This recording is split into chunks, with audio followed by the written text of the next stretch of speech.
คุณพระพุทธเจ้าคุณพระธรรมเจ้าคุณพระสังฆเจ้าคุณงามความดีบารมีหลวงพ่อปานหลวงพ่อฤาษีลิงดำครูพึ่งพระปัจเจกกับพุทธเจ้า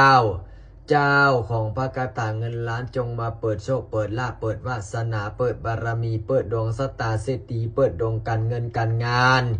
ขอให้ข้าพเจ้ามีความสุขความเจริญสุขกายสบายใจมีโชคมีลาภมีสุขภาพแข็งแรงหายเจ็บหายจนให้มีเงินเหลือกินเหลือใช้เหลือไว้สร้างบุญบารมีให้เป็นเศรษฐีใจบุญให้เป็นนายทุนใจดีขอให้หมดหนี้หมดสินมีอยู่มีกินบ่อดบ่ยากบ่จนให้โชคดีร่ำรวยสัมปจิตสามินาสังสิโมพรหมาจะมหาเทวาสัพเพยาคาปรายันติพรหมาจะมหาเทวาอภิลาภาภวันตุเมมหาปุญโยมหาราโภภวันตุเม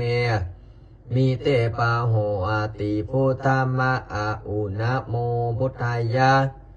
วิลาทายโยวิลาโคนายังวิลาอิงสาวิลาตาสีวิลาตาสาวิลาอิติโยพุทธาสามานิมาพุทธาสาสวะโหมสัมปติฉามีเพ่งพาอาลือ